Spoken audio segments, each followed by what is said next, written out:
Just like hanging with a few of your friends, talking games, cartoons, and all the trends. From voice actors to game masters, they got guests to talk about matters of fun. So run and tune into them. They can't be outdone, yeah, they number one. It's the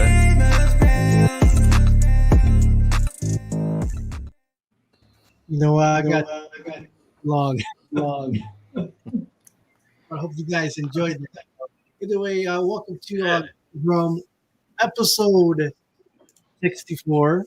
So I think it's kind of a great way of letting everyone know our Nintendo 64 favorites. Let's start off with greeting Ryan DRAYSON. Hey. Hey, Ryan. What's going on? CHICHUKI. Yo, what is up, everybody? Xavier. Hey, how's everyone doing tonight? We got KOTETSU. How's everyone doing? Hopefully you guys are doing well and enjoy this 64th episode. And we have Justin, Black Pokemon trainer. What's going on, everybody? Happy Resident Evil release day. That's true. That's true. That's right. Wakey Bacon. Hey. How's it going?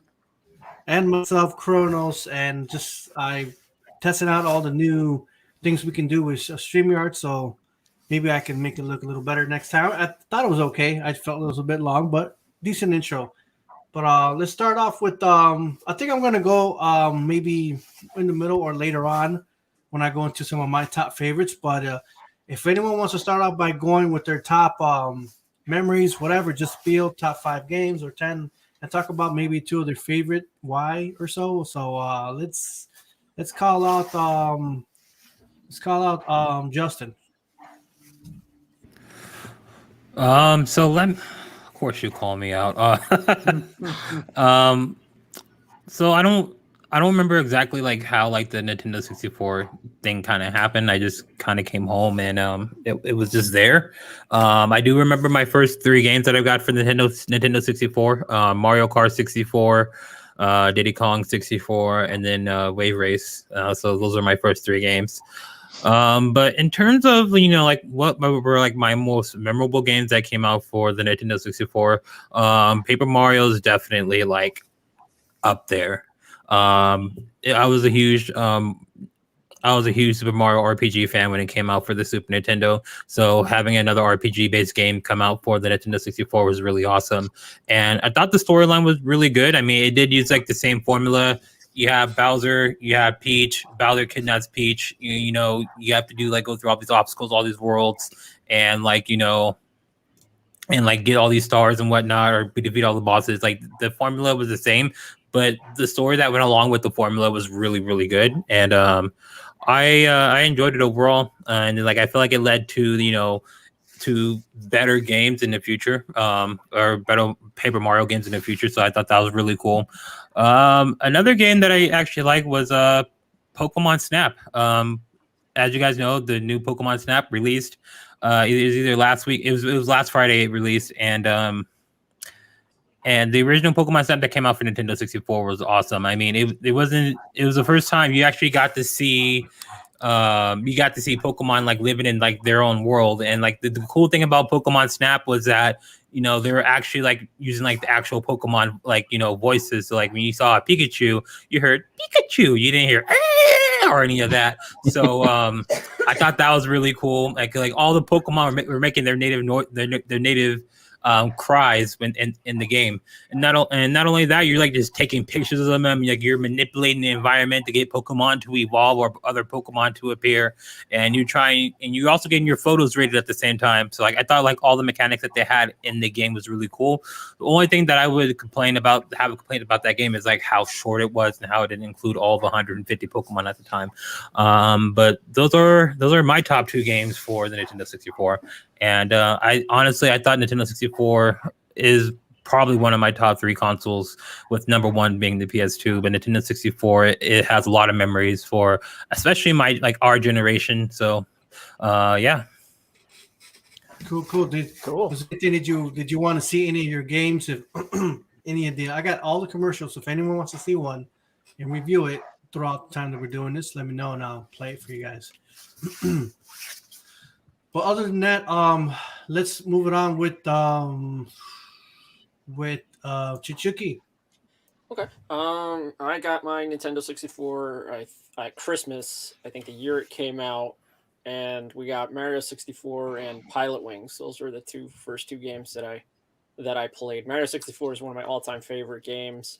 The Switch modification to it that just came out in 3D All Stars did not do it justice, because I didn't care for the emulator that they used or the ROM they used, because it did not. It was all buggy as anything. But that's for another time. I agree. Mario 64, it's fantastic. It's one of my favorite games. Another favorite, I mean, you can't talk about N64 without talking about Ocarina of Time. Ocarina of Time is arguably my favorite Zelda game and one of my probably my top 5 games of all time. Ocarina of Time, I love the music, I love the dungeons, I love the gameplay. It's fantastic.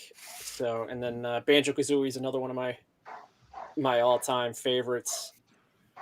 Everything just works. I could listen to Banjo-Kazooie music for hours on end, doing anything around the house or writing something. But it's soothing. It's good. It's perfect. It's nearly a perfect game. Cool. That's very cool. Any previews you want to see, or we're good for now? No, I don't need to see any commercials or anything. What do you got for us, Ryan, Drayson? All right, so we're doing the lists real quick. So I'll lightning round those, and then we'll do actually talk about like the moments. So my list: honorable mentions, Mega Man 64. It's a port of Legends from PlayStation. I think it ported like after Legends 2 came out, and Mario Kart 64. So then top 5: GoldenEye, Star Fox 64, Banjo-Kazooie, Ocarina, and Super Mario 64. So Chichuki and I, we got a lot in common in terms of our top stuff there. Memories, I go Mario 64 over Ocarina, despite being a Zelda fan and not a Mario fan, like Mario series. I like Mario, but it's, Zelda is more a franchise that I kind of connect with. It's got more like story meat to it. 64 over Ocarina, because Ocarina made the Zelda franchise feel less safe, in my opinion. Like, it felt, I like A Link to the Past. It's a great game, but it feels very like you're in this kind of safe, almost kind of cute environment. And like Ocarina just felt a lot more dangerous and a lot more like, bad things can happen to you in this world. But Mario 64 is like the definitive, not just for me, probably for a lot of people watching this stream and just a lot of gamers in general, the definitive, your first 3D gaming experience. And to the extent where, like, yes, camera systems are way better in 3D games now, but literally the backbone of all 3D platformers and arguably all 3D games is Super Mario 64. You pick that game up when you're playing a good version of it, and there's just nothing like it. And so my first experience with it was actually, I didn't get the 64 at launch. I got it late 96 into 97. My first experience with 64 was like actually a demo station. Anyone that's familiar with Canada, we have an event in Toronto called the CNE, and near to where that's staged is a location called Ontario Place that is open year round. And they used to have, I think, by the IMAX theater in Ontario Place, there was like a gaming sort of demo place. And it usually had Nintendo games. And so like it would have a bunch of Super NES stuff. But when the N64 was coming out, they had a Mario 64, like Super Mario 64 demo station there. And so I got to try it before it actually came out at retail. And, consistent with what I'm saying, picking it up and playing it for the first time, there was just nothing else like it at the time. It was just a mind-blowing experience. And then my other really good memory, it's not of a game that I actually even care about, but there's a game on the 64, Wayne Gretzky's 3D Hockey. I rented it one weekend, probably because I was a Gretzky fan when I was a kid. And we had family coming over, and so my great-grandfather, this is a person you have to realize probably saw the first TVs coming out on the market, early automobiles.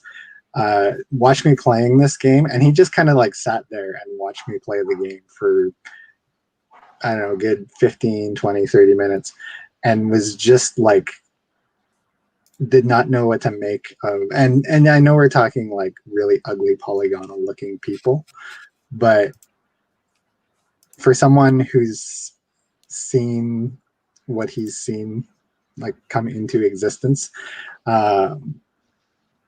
it was something where kind of I don't know, it's just a special experience that I had with my great grandfather, and kind of shared in that sense. Like it was sort of similar to how I felt my first time playing Mario 64. He's been passed away for about a decade now, so I still to this day, from when it happened, I've treasured that memory with him.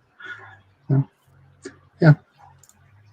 All right, cool. Hey guys, real quick, in a few moments, I'm gonna have another guy jump in with us. He just last minute. He was with us before. His name is Ian of Boston. You guys met him before the day we did. We interviewed, what's his name? The Sega guy. The Sega. The artist. Not the artist. The he hopped in that one night, so he'll hop in shortly. Hold on. All right. So let's get in. How about you? What you got for us, Xavier? All right, it's gonna be short and sweet, but basically, my brother just went to college and he ended up buying a N64 on launch date. So I just remember playing Super 64 Mario, and still got the original cart from when he bought it because he gave it to me, and I was just like blown away. You know, we went from like 2D Mario to 3D, and it was just amazing. I just couldn't believe where video games are headed, and you know, going from a 2D platform to 3D, just anywhere where you want to go in a world. And I was just blown away by that. Then my next game I really got into was Mario 64. For that racing game was just awesome. Then the other one I really liked was Star Wars Shadow of the Empire. I liked how that one went along with the movie, and I thought that was so cool that it was just like, you know, you're playing this character and he's just right around the storyline and what he did, you know, like the small bit he did, and you know that coincided with the movie. I thought that was really cool how they did that one. And then one of my other favorites, and it was great because, you know, I was a teenager and I was playing 007 and playing it 4 players. That was the, you know, shiznick then. Yeah, GoldenEye. Oh God, I love that game. Yeah, I just picked that up recently. The Halo before the Halo. Yeah, right. Exactly. And then I ended up buying an N64 myself because my brother moved out. So one day I was impulsive. It was like 10 o'clock at night, and I went to Target, and I ended up buying like one of those clear green N64s. And I'm embarrassed to say what game I bought, but I bought WCW versus NWO. I was just like, I remember that. I had game. that. Yeah. Me too. Yeah. But yes, I bought an N64 just to play WCW versus NWO. As you should. Right. Yeah. Well, I'll just say though, because at the time, if like LGN made some horrible video games for WWF, and just games are just crap all in general. And all of a sudden, THQ comes out with a game and it's like full motion, and it just seems so real. And I thought that was the coolest thing ever. I love the faces in that game, how they kind of took the real scan faces and squished them around the head polygon, you know, and some of them look real. Yeah. And what's cool to this day for the emulation wise for PC, they have the same engine and they just redo the graphics and they just completely redone the game. You can download new characters and so on. You can anything you want, you can try play. Yeah.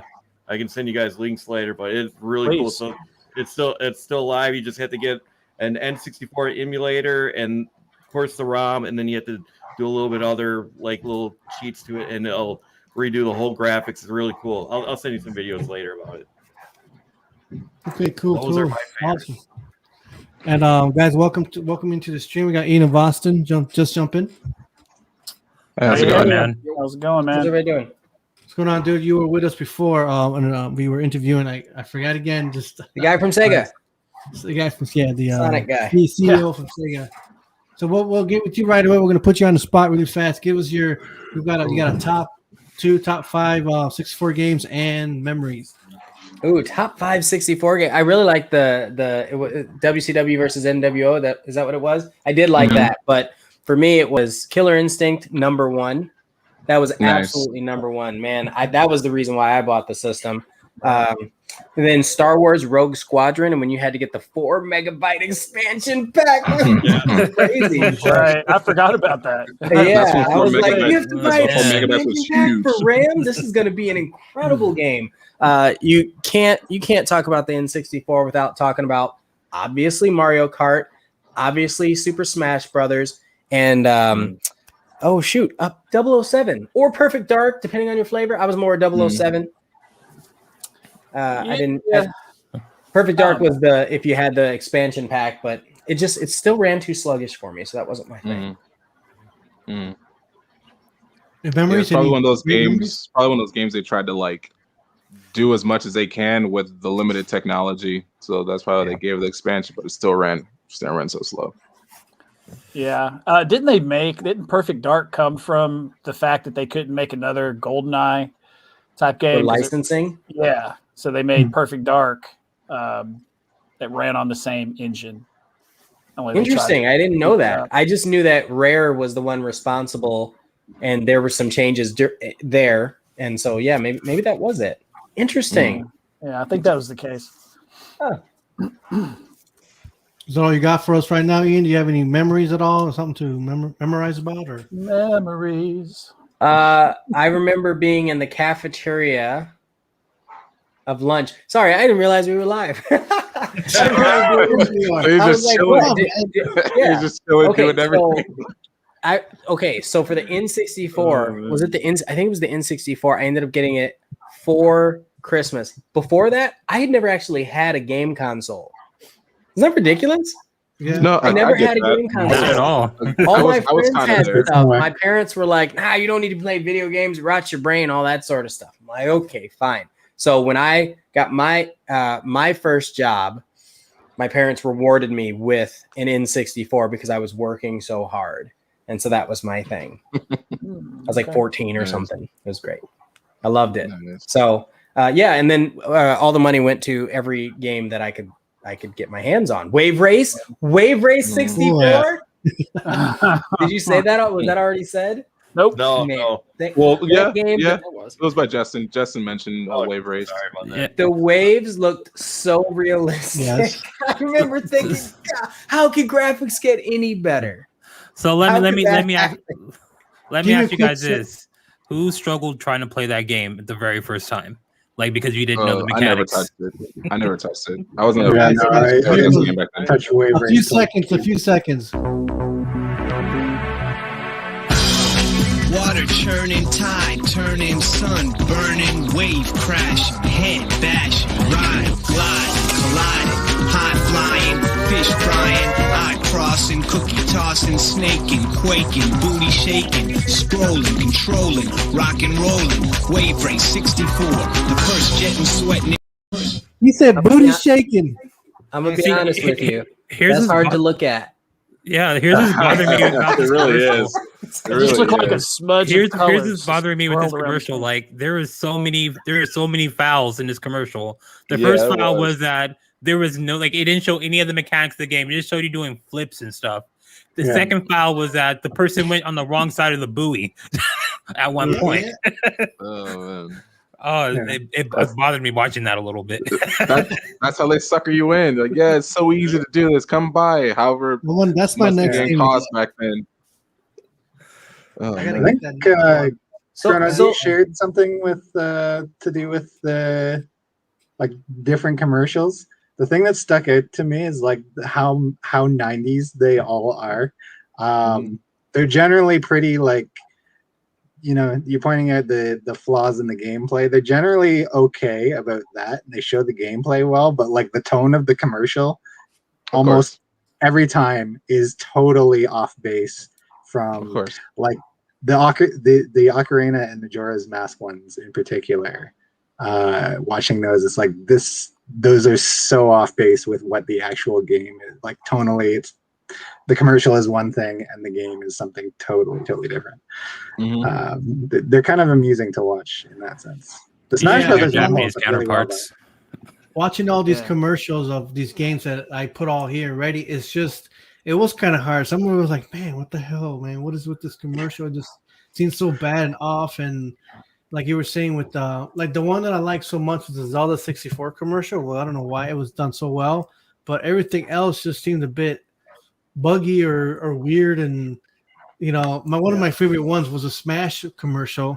Was one of the best ones, I thought, just because they're just going around nice and easy, and then they freaking go start beating the hell out of each other, and so that was pretty entertaining. Yeah.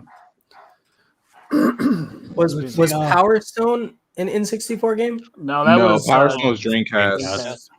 Oh, darn it! That's straight Dreamcast. Yeah, let's go back to Smash Brothers then. Yeah, you should have been. You should have been on that podcast. yeah, he should have been there, huh? Because we did have that podcast. We talked about that with Cecilia. Cecilia. Cecilia? Yeah. We did talk about that. There were a lot of Dreamcast. Toy Soldiers, or it wasn't Toy Commander. Anyway, let me stop with Dreamcast. Man, I totally forgot about when Justin mentioned to me Resident Evil. I looked up. I was like, oh shit! I can't believe I actually did have that game on 64. But just going back, it was like Resident Evil 2. Yeah, it was just like holy moly! The only Resident Evil on Nintendo 64. And you wouldn't believe the work that had to be done to get that to work right, because they had to do a lot of compression on to make that game work. You got to remember then CDs. It was just not. Go ahead. Okay, well then they had so much a CD you can put so much space on, and with cartridges it was very limited, and cartridges costed more, so they did a lot of tricks to make that game work. Yeah, kind of like the struggle with it is now with the Switch and other titles that are coming out on other platforms to compress them onto the Switch. Yeah, when they remaster some PS3 games onto the Switch, it's still bad enough. It just doesn't work perfect. Turok the Dinosaur Hunter. Yeah, that one was pretty good. Yeah, that's the one. I think that was on, that's one of those games that was on a lot of systems, but all the systems, but most of us probably played it on Nintendo 64. I did, and I love that game. I never played the sequel, but the first one has, it was so perfect. I remember walking into my buddy's room and he was playing it, and it was the first time I heard stereo sound in a video game. Oh my gosh. Oh, it was incredible. I was like, oh, you can hear him over here. You can hear him over here. I was glowing with excitement. It was ridiculous. What's up, Geek? Geek is in pixelated dinosaurs. I want to say what's up to everyone. Caden, 44525. We got Geek. Let's see who else. If I'm saying it right, Malta Master. Just want to see what's up to those guys. Thank you for joining. So let's see. How about you, Kotetsu? What you got for us? Your favorites? So it's kind of hard because I didn't have a lot of 64 games. I got them in like weird spaces in time, which is like when I first got my 64. Well, I first saw the 64 was like Ryan. I saw it at Best Buy, and it was like a huge line for Mario 64. And me and my dad sat there and we waited, and I got to play it. It was really cool. And then I ended up getting it on my birthday, I believe. I don't remember, but Mario 64 was the only game I had for a while. And then it was like Spider-Man 64 and Donkey Kong 64 and Smash and Jet Force Gemini and all the other games, but. And then one game that definitely stuck out to me was Quest 64, because it sucked.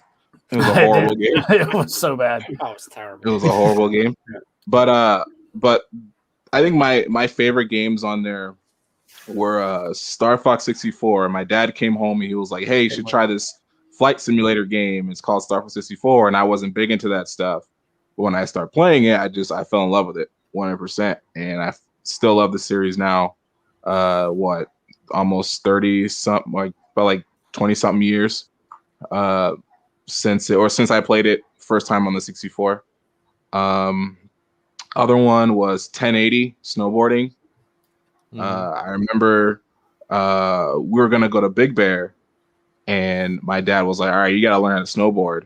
And he was like, "All right, just play 1080 all day. Not supposed to be grounded." He was like, "Just play 1080 all day." So I ended up playing 1080 all day, learning somewhat how to snowboard. And I guess the last one is Smash Bros, because that was like, I guess, my first official fighting game I ever had was Smash Bros, and I kind of sparked the love of fighting games and Smash Bros from there. So nice. Did that work? The snowboarding? No, absolutely playing not. the game ending in real life? Absolutely not. Didn't learn a thing. Those are two different dynamics. Absolutely not. The second we got off the lift, my dad didn't even know. So he was, "All right, just remember what you learned by playing the game." And I was like, "I don't remember anything. I was just playing because I could play video games. I was supposed to be grounded." And I remember I was going down the hill. I didn't know how to stop. And the first, I think I crashed into someone, and I crashed into a girl, and I was so embarrassed. I just sat next to her for about like 5 minutes because I think I was like, I think it was like 11. And I was just like so embarrassed. So I just sat there and just looked at her and just didn't move. And she probably thought like, why is this kid just sitting here next to me after he crashed into me? And then when I was going down the mountain, there were rocks and I didn't know how to stop. You know, when you stop, you pull your back foot over and you kind of you'll stop. But I went all into the rocks, and that's how the rocks stopped me. And then someone came up and said, "Hey, you know you're not supposed to go into rocks, right?" I was like, "Oh, really? I didn't know that. I just went over here because I didn't know how to stop." So, but yeah, no, that game absolutely did nothing. I probably can snowboard better now, but I couldn't do it back then, even playing that game. So I guess the question is, can you snowboard now? Mm-hmm. I'm sure I can. I haven't done it in a while. The last time I did it was in high school, but that was like the last time I went. I probably can do it now. I probably can play better now. I mean, snowboard now. Which is it? Play now. I don't know.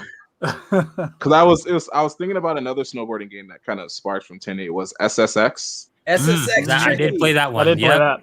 Yeah, like I think 1080 kind of sparked that, because when I saw SSX, I was like, oh man, I think my dad got SSX Tricky, and we played it and we loved it, and I love the series since then too. So because that one was good. N64 title. SSX was good. 1080 was not. I don't think it was. Any of y'all ever played Blitz? Yes. Like NFL Blitz? NFL Blitz. Yes. Yeah. That was cool. Blitz, Hang Time, and Wayne Gretzky's 3D Hockey. That was my jam. Wayne Gretzky. I played that for days in Wisconsin Dells. Anybody know anything about Wisconsin Dells? Yep. Yeah. Just sit in Wisconsin Dells and play Wayne Gretzky's 3D Hockey. It was the best game. Ever since Blades of Steel. Wayne Gretzky's 3D Hockey, nothing compares. There's nothing else. I didn't play too many hockey. I didn't play hockey games. Well, if you go back and play that, you'll probably still be impressed. That's a really solid game. All the mechanics were really, really, really good. I played Hit the Ice. That was the only hockey game I ever played. I've never even heard of that. What on what system? It was on Sega Genesis. TurboGrafx 16. Remember, I never had anything before the 64. Well, we're going. It was a 3-on-3. It was a 3-on-3 hockey game. And you had weird things happen, like a squid would fall onto the rink, and it would make you slide all over the place. And so it wasn't quite hockey, but it was, definitely hockey. Well, that's not ordinary for hockey. I mean, what do you got? There's items fall into the rink all the time. They throw squid on the ice all the time in Detroit. Anyone play Hang Time? They had Hang Time. They didn't have NBA Jam, right? I think it was Hang Time. Yeah, it was Hang Time. I think it was Hang Time. and it was 2D. I was like, this is a 64-bit. It's supposed to be 3D, and they made it 2D. Jam didn't come out till Dreamcast, right? No, they had. NBA Jam was on Genesis and No, Jam was on Super Genesis. Nintendo. Was it? Okay. Yeah. I only remember on Dreamcast because it just looked really cool on Dreamcast. How many 2D games did it make for N64? I don't think too many. Not a lot. I don't think Yoshi's so. Story was 2D on 64. Yoshi's Story. Huh. It was, And wasn't I guess Yeah. technically Paper Mario was too, sort of. Yeah. it? Yeah. It was 2.5D. Yeah, because Yeah. like when you're in the open world, it's definitely like 3D in a way, but like when you're in a battle, 2D all the way. Right. So I'm embarrassed to say this. I probably put 100 hours into Pilot Wings. Ooh, That's okay. why? I'm sorry. Well, because I didn't have any games when it first started out. And so here's the thing. I really like the thought of flying. I actually have credits for a pilot license, and I actually went hang gliding because of cool. this affinity for wanting to, I don't know, be in the air. So I'm not a pilot. I'm not a certified hang glider, but I've done them both. So it's but because of Pilot Wings, it's exciting. What other games, flying games, did they have on the 64 that were worth anything? Superman. See, no, I know. That's as worse as me bringing up Quest 64. Yeah, that was horrible. Yeah, it was pretty bad. And it never got any better throughout the years of Superman games that they've released. So it's just kind of sad. It's like Superman 64 was like the standard, and they, for some reason, with all the technology we had, we still couldn't break the standard of Superman. They did have does anybody remember it was Diddy Kong Racing? That was 64, right? Oh my lord, yes. Yeah. So that was flying. So Star Fox 64 was flying too. Oh yeah, that was really good. You were right about that. Was a really solid game. I can't think of any flying games that I played for specifically the N64. Like I'm thinking really hard, and like I don't think I touched one. Yeah. I think when I do Pilot Wings, you need to go back and play Pilot Star Fox, basically. Like Diddy Kong isn't exclusively flying, so that's Star right. Fox and Pilot Wings, pretty much. Well, Wipeout is kind of like flying. Wipeout came out for the 64. It's kind of like flying. Kinda. Did it? Hovering. Aerial. Hey, Geek, if you're hearing, I sent you a link if you want to talk about your 64 loves. If you want to jump in. Did we get to everybody yet? Like on their top 2 games? We have Awaken. We got Awaken. Go for it. And Chronos hasn't gone yet. And what can I say that hasn't been said already? I mean, you guys have hit on all kinds of beautiful games. Most of them were on my list. Thank you very much. It goes. Well, yeah, it really is. You mentioned WCW NWO Revenge. There was also WWF No Mercy. That was a huge fan of that game. I loved it. It's probably still the best pro wrestling game. I mean, in my opinion, because it still had that arcade feel while being, wrestling. And like go ahead. I was gonna say, I just feel like there's just so much content to that game too, where like the gameplay was just unlimited for the most part. Yeah, you could do all kinds of stuff. It was one of the first games you could have a decent battle royal in. They had cage matches and everything you wanted. It checked all the boxes. So WWF No Mercy for sure. I was gonna say Shadows of the Empire, but X got that one for me. Thanks, man. Love that game. Mario Party. Mario Party was great, back in the couch co-op days. I have fond memories of playing that. I can't talk about Mario Party for the N64. Well, I just have, memories of playing with my family, being a little bit younger.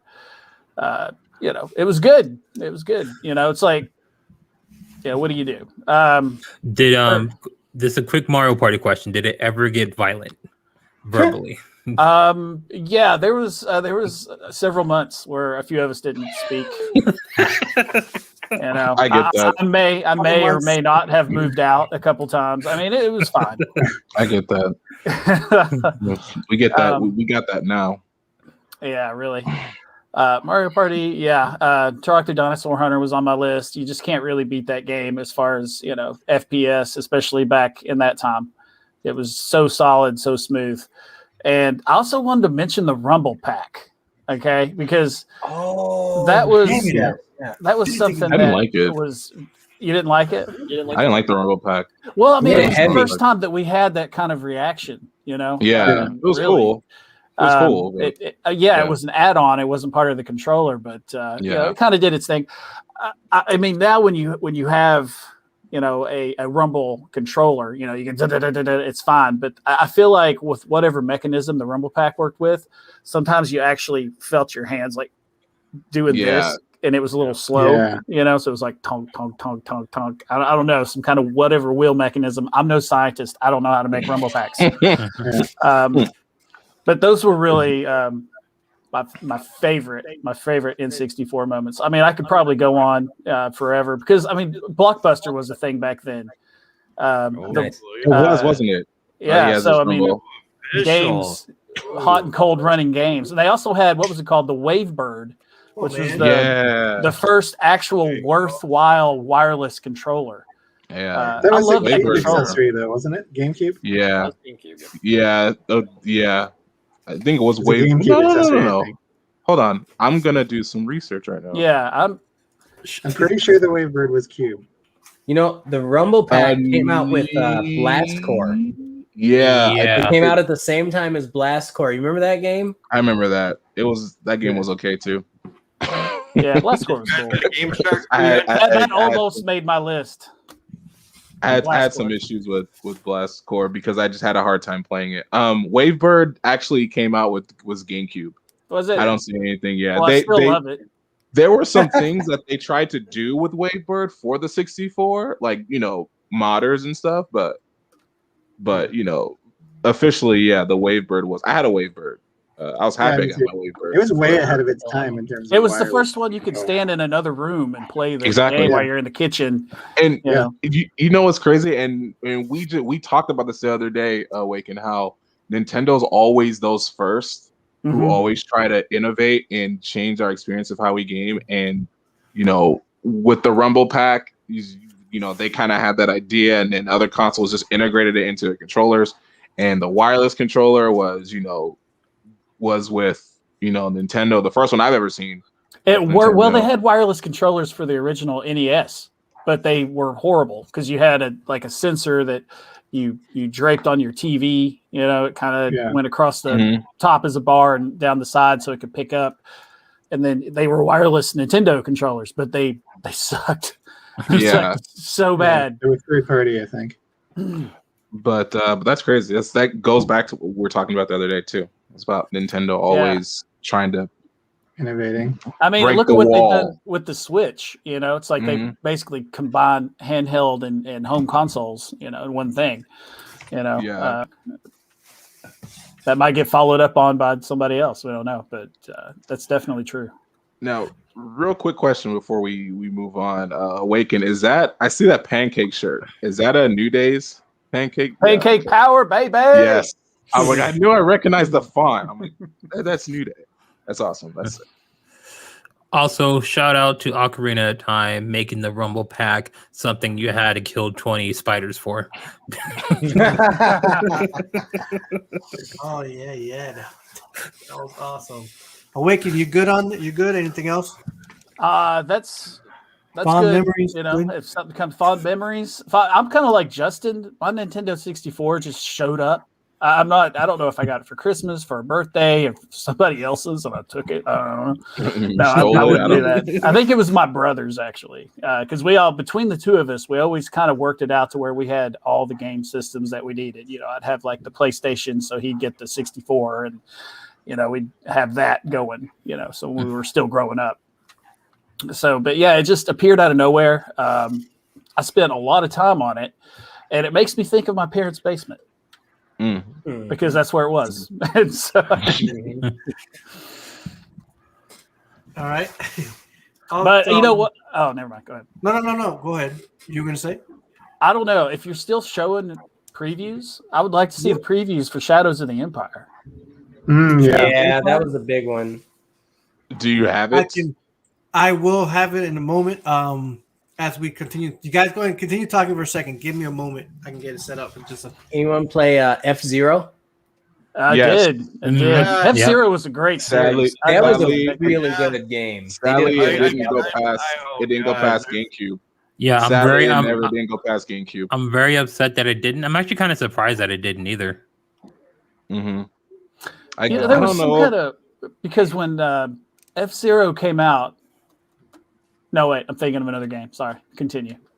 Yeah, I remember it having so many different vehicles to unlock. Thinking, this is like, it's kind of a goal to unlock all the vehicles, just like any other game. What fighting games were on the 64? Killer Instinct? No. Yes, Smash Bros. Killer Instinct. That was the old, I played. Mortal Kombat Trilogy made it on there. Mortal Kombat was on N64. Yeah. They had Mortal Kombat 4 was on 64. So they had because it was a 3D. Yeah. It was the first one in 3D. Yeah. That's right. Smash Bros. Mortal Kombat 64, Fighter's Destiny 2. Oh, was that the one with the rollerblading girl? I think so. I played the first one. I never played the second one. I remember thinking, why is she on rollerblades? We had a Clay Fighter 64. That was a great one. Clay Fighter. Fighter's Destiny. Yeah. Did we? I may be 100% wrong about this, but was Street Fighter EX on the 64? It should have been, but it probably wasn't. No, it probably wasn't. Since we're talking about fighting games, I want to show you guys one of my favorite fighting games ever. It's not on the 64. It's actually on the SNES. Are you gonna say Shaq Fu? I remember that. That came out at the same time as Unicycles. It was like I remember reading it in what was it, Game Informer? Mm-hmm. Game Informer or Electronics Gaming Monthly, or like I remember that, something like that. I just remember it being excited because all my friends were getting it. I honestly thought you were gonna say Shaq Fu because I was like, it was fun. I don't know why I got so much. I got a lot of hate. Shaq Fu. It was a fun one, but it got a lot of hate. That new one. It was fun though. I knew one kid in our neighborhood who had Shaq Fu, and he had like all the weirdo stuff. And he was the only kid I ever knew that had it. Yeah, my cousin had it. It was fun for what it was, honestly. Did anyone buy the new one, the remake? I played it. It's okay. It's okay. It's fine. I mean, it's not going to hold up. What was Eternal Champion? That was a Genesis game. I played that at a friend's house. That was not N64. Oh man, I loved Eternal Champions. There was another one that was like it that was bad. It was what was that called? There was Eternal Champions, and there was Tom something.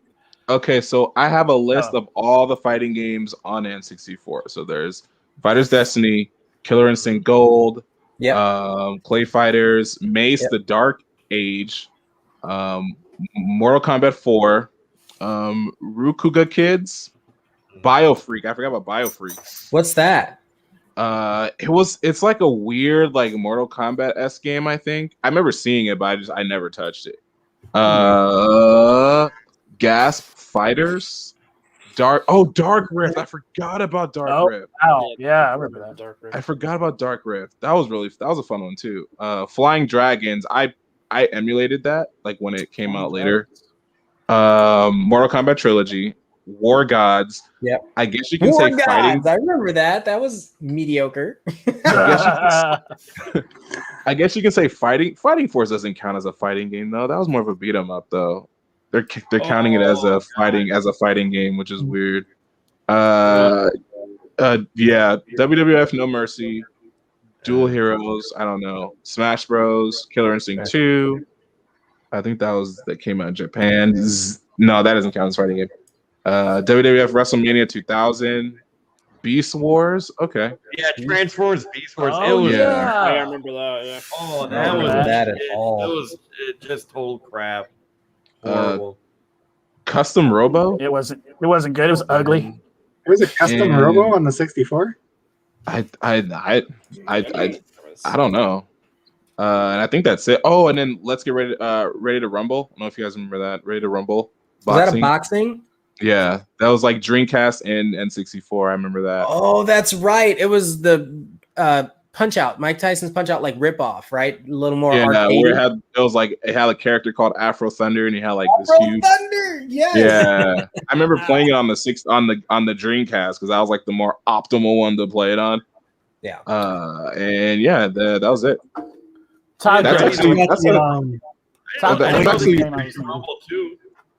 That's a pretty good library. I didn't think there were that many. Like I knew a couple of them. Half of those were wrestling games though, so you can't. Really yeah, it doesn't really count. I didn't know.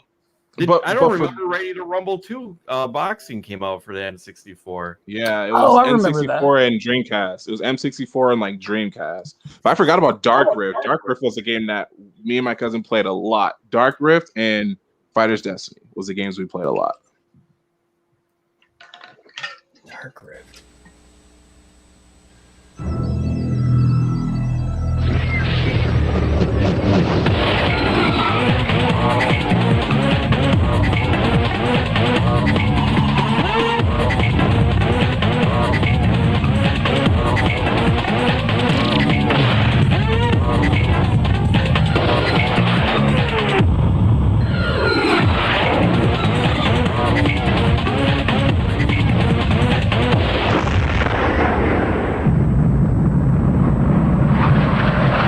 Nintendo 64 is here.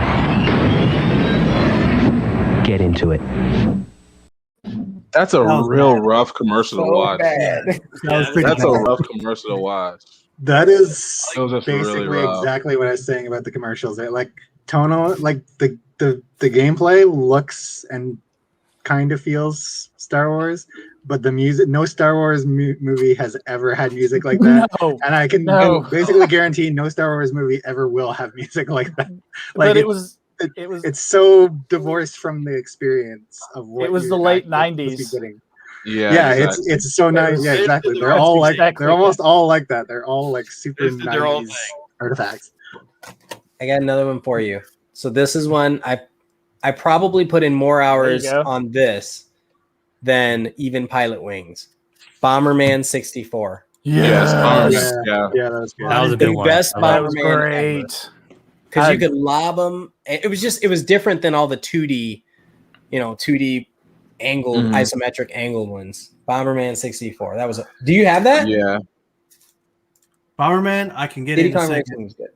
Yeah, Bomberman 64 is a game that I think my cousin had it, and I was supposed to borrow it, but then he just never asked for it back. So I was like, all right, so I have Bomberman now. Someone said Blockbuster. I think it was Awaken who said Blockbuster. And I think I rented it from Blockbuster, and one time I just kept it.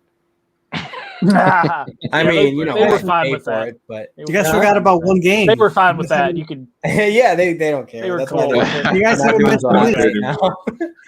Oh man, you guys haven't mentioned this game yet. This game you guys have not mentioned. You don't understand. It's after us. It's big. It's got huge teeth, a big beak, bulgy eyes, feathers, fur everywhere. Yeah, and pigs can fly. No, bears can fly. Bad guys beware. Here comes Banjo-Kazooie, where you're both bird and bear with amazing powers. There's never been anything like this head-banging, sky-flying, rock-hopping, egg-shooting, tag-teaming duo. Banjo-Kazooie, only for Nintendo.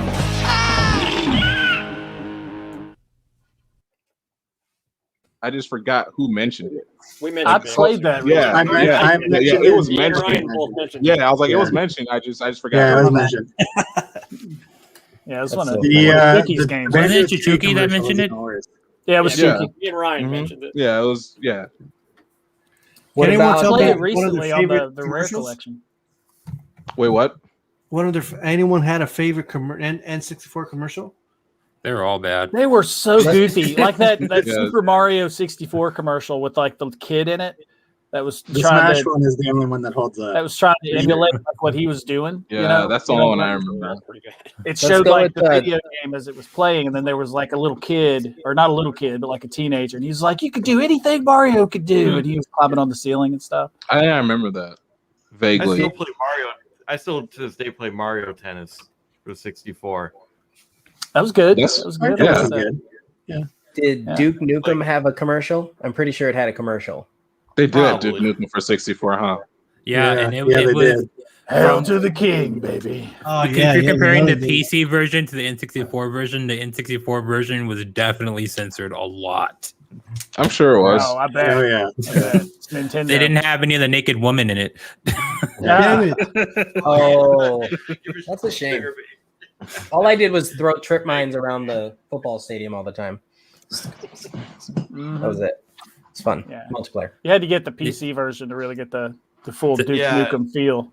Yeah, but the N64 version had an amazing multiplayer, though. I will say that. Anyone else play Pokemon Snap?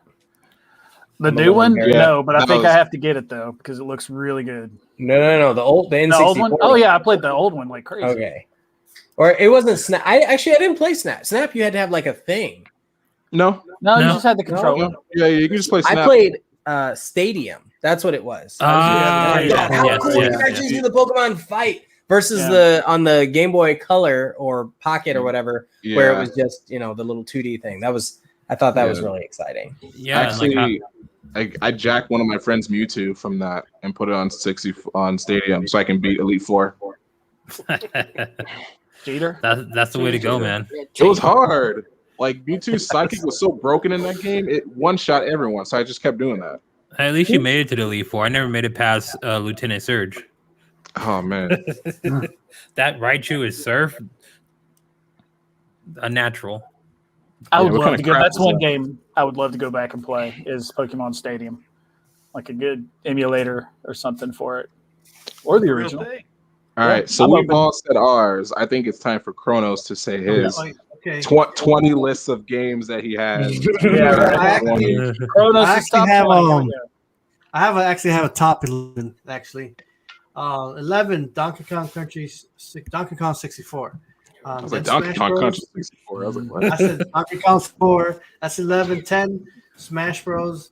9 Killer Instinct. 8 GoldenEye. 7 would be Resident Evil 64. Let's see, what was then I'll give it to Wave Race, Diddy Kong Racing, Star Fox, Mario 64, and then Zelda. Actually, did I mention Mario Kart in there? I think I must.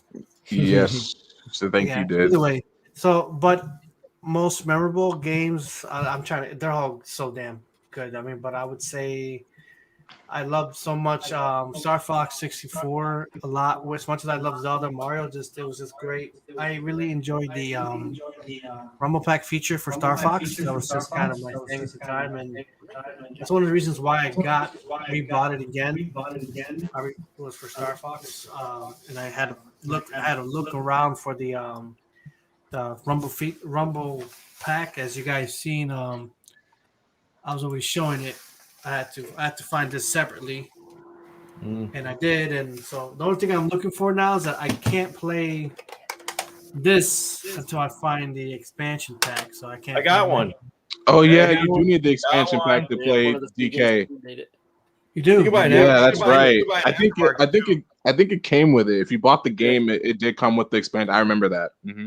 But you could buy a hybrid kit aftermarket if needed. But yeah, I got an expansion. You got an extra one on you? Mm-hmm. All right, we're gonna have to talk after. But yeah, Star Fox was just it was just a memorable experience. I just loved the heck out of it. It was just amazing, and even when I play it now, I still feel the same way I felt when I was much younger. It's just an amazing game. Let's see, one other game that I wanted to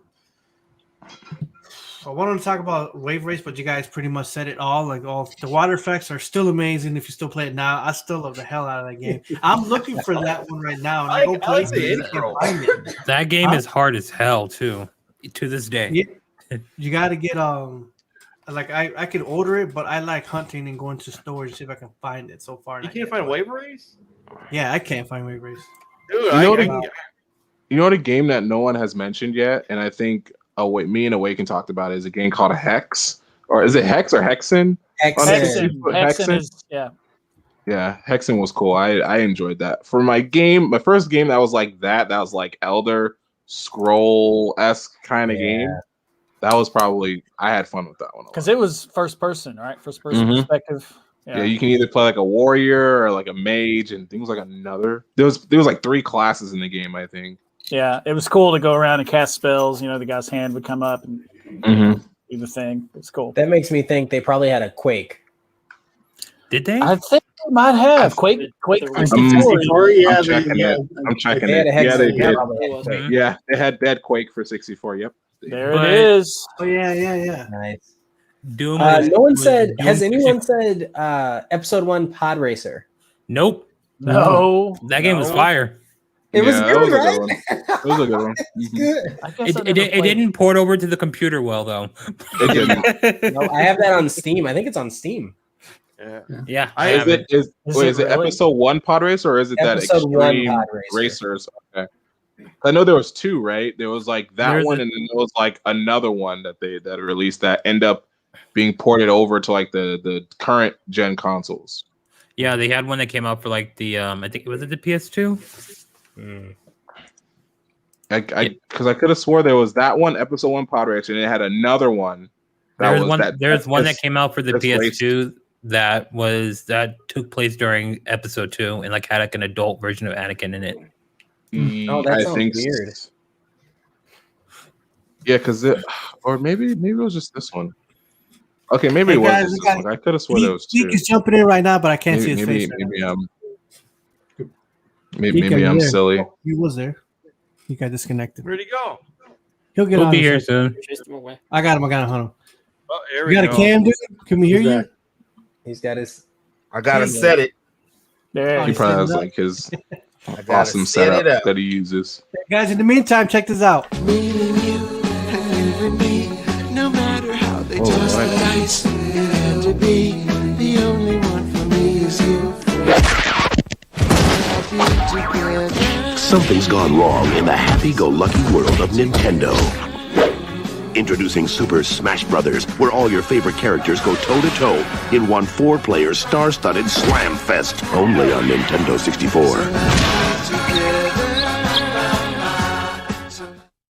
Hey guys, real quick.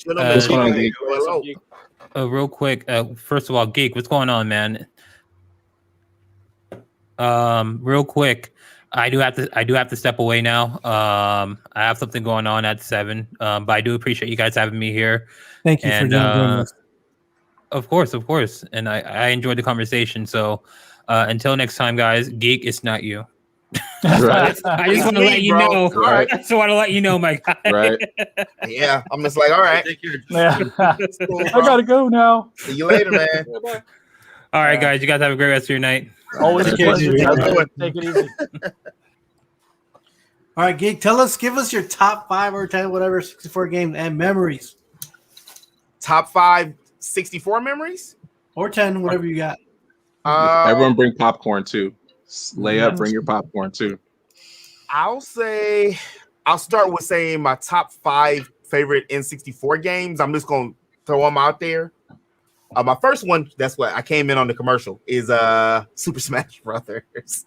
It's Super Smash Brothers. It's Super Smash Brothers.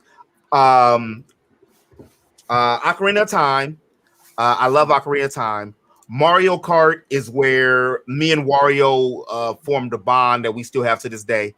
When it was in Nintendo Power, when he stole the Koopa's cart and got into Mario 64. It was a story behind that. I love that ever since then. So it was at 3. What else would I say? Banjo-Kazooie. I really did like Banjo-Kazooie. Yeah, that's good. I feel like I'm forgetting something critical. Oh. WCW Revenge. That was that might be number 2.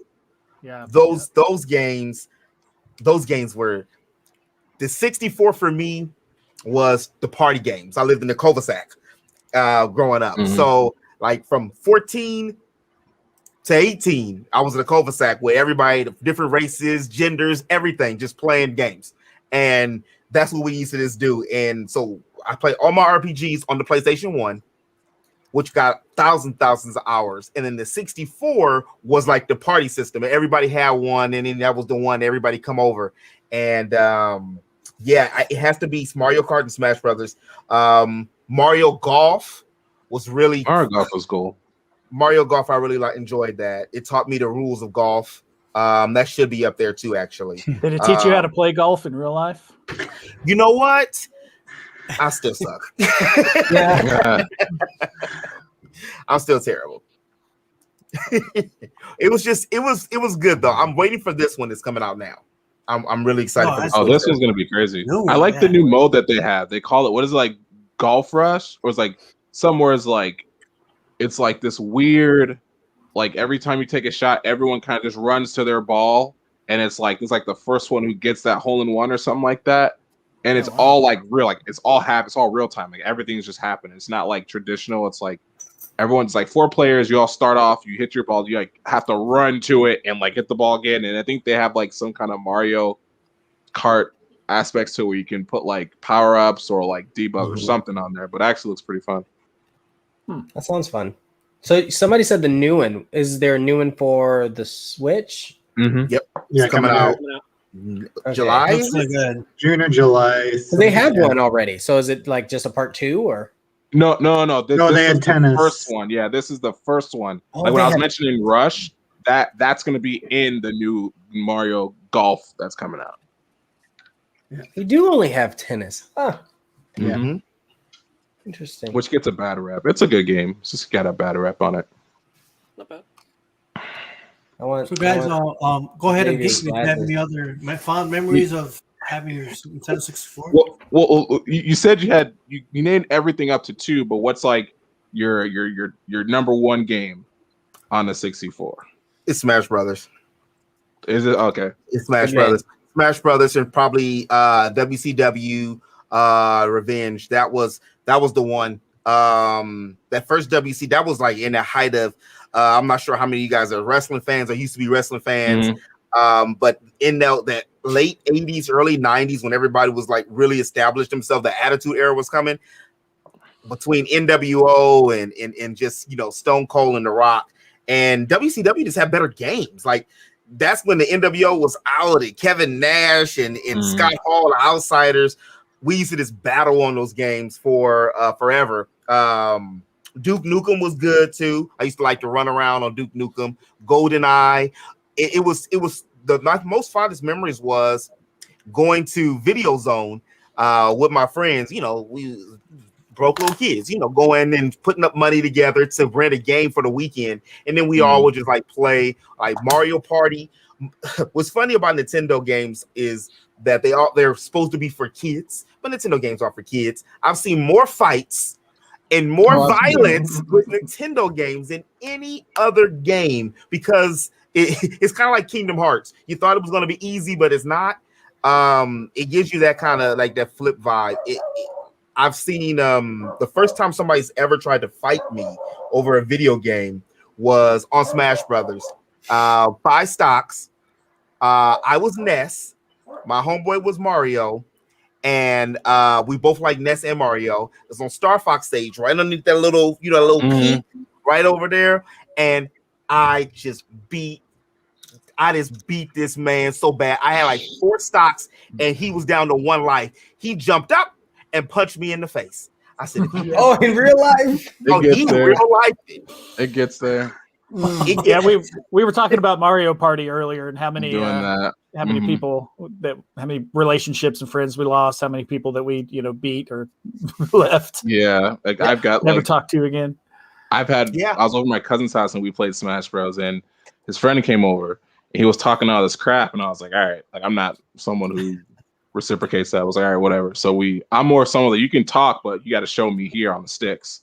Anyone can say anything unless they get on sticks. So I ended up beating him and he like got in my face like, why'd you cheat? I was like, is it really cheating that I'm better than you and you just talk crap all the time? And he ended up leaving.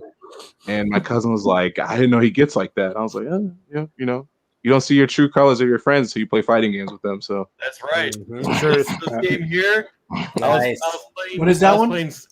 That's that. WCW Revenge. Yep. I remember that's when you can come up with like make your own title belts, and if the title was on the line, the person who won would get their title on their save card. And I remember I beat this guy. His name was Brad Bohat, and I was in his basement, and he was like Mr. Badass, never could get beat, and I beat him with Sting. He threw his controller. I got his belt. And he kicked me out of his basement. He's like, "You gotta go. This is bullshit." And I'm like, "Well, I got your belt." Walked out. I didn't know you can do that. That's interesting. Yeah. Mm-hmm. It used to be those. It used to be the what was it? The analog. That was the taunt. It was Kevin Nash. I still had that. I do that big leg, boom, throw him against the rope. That big leg, the leg drop, boom, signature, pow, power drop, knock him out. Remember, you could KO him in that game jackknife. Yeah, jackknife power bomb. That was an awesome move, man. Yeah, Xavier, you can KO people from just doing one move like that. That was it. I remember that. Did you guys? Hey, Poochie. I got. Does anyone? I'm gonna call out the names of what previews I got. If anyone's sitting watching any of the commercials, I'm just gonna say real quick what I got. I got the Paper Mario 64. I got Zelda 64. I got Wave Race.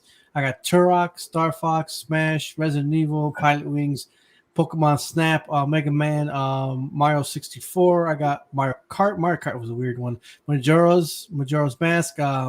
I got the Japanese and USA version of 007. I got DK, Diddy Kong, Banjo-Kazooie, and Tui. I didn't hear you say Castlevania 64. Damn it! Oh yeah, Castlevania 64. I wasn't a huge Castlevania fan. No, it was horrible. It was really bad. Still not. Yeah, and that one had like a weird feature. You could change the resolution on that one, or turn the interlacing off on it. But someone was goofy with it, but your frame rates go to crap if you change it. Was that not? I played some Castlevania inspired games, but I never wanted to go back and play the actual series.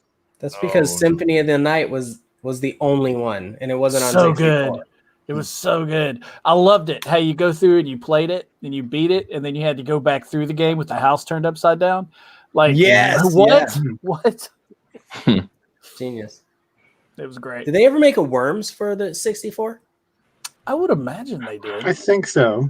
I'm going to look that up right now. I mean, because that's everywhere, right? But that was a really good one. Yeah. Oh, I guess I should have said spoilers alert. That would be a great. What was it? Worms Armageddon. It was for 60. It was for 64. Okay. Did they have it on the Switch? Because that would be incredible. No. That's a perfect go somewhere play type game. Did they have a Lemmings game on 64? Lemmings 64. Lemmings was popular then. I wouldn't be surprised if they did. Yeah, Lemmings was popular then. Yeah. Oh, you know mod Warcraft 3 for 64. You know what's crazy? So I know of the Lemmings, but only because I was in high school and I found this fan-made game. It was like a Lemmings fan-made game, and it was a Dragon Ball Z version of the Lemmings, and it was like the most fun I've ever had with the Lemmings series. Who were the Lemmings? It's like these weird. I never looked at it myself, but it just looked weird when I went back and looked at it. Builders and diggers and stuff like that. You have to get like a percentage of the lemmings from point A to B without dying, and so some will tell the lemmings to go in a different direction so that they don't fall off the cliff, and then the other one will make a ladder and so on. And yeah, I played it. It was weird. Yeah. It came out for the Atari Lynx. I know it came out for Genesis. I think it came out for the TurboGrafx, but I don't know if it ever came out for N64. Did you? So I don't know if we're allowed to talk about emulation. I think somebody said it earlier. That's the only reason I'm saying it. Are we allowed to? Yeah. I mean, I know YouTube gets weird with stuff, right? That's why I'm asking. Oh, emulation's legal. Installation. We'll call it installation. Awesome. Emulation's legal. ROMs are what you don't say where ROMs are located at. Got it. Okay. Well, so I guess the question is, That's still a thing, right? Like you can still find that kind of stuff. It's been a long time. That would be Ian, cool. just ask Xavier to tell you he's a pro. Yes. I'm in it. I need your glasses and your source file. Those glasses are incredible. They are. Thank you. Yeah, anything you got in terms of modding and all emulation kind of stuff, I always go to Xavier when I need to talk about it or get something done. If he needs to mod something for me or whatever else. Yeah, I usually do. I just do all my emulation on my laptop, but I stopped doing it because not for the fact that like there's some games that just don't run as well on emulation than if you do on the actual console. More likely, like the PS3 era up, they don't really run very well on emulation. So I was gonna say I remember it being really hard to run, but that was so long ago. I stopped at like SNES. What is that? That is the Mr. Project. This is the way to do emulation because like everything else is software based, right? And this is hardware based. This is an FPGA. So currently, you can do Mr. Project. Yes. So, anyways, so what this does, it emulates the hardware of the console. So basically, in essence, it's the real deal compared to like Nintendo doing software emulation where you have like lag, sound is off, and so on. This it's spot on. So this is like having the real console. So I got on here probably like 40 consoles. Probably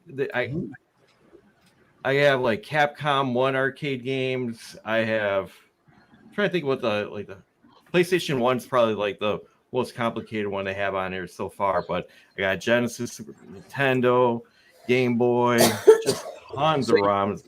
Have you made a box for that, like an arcade style box?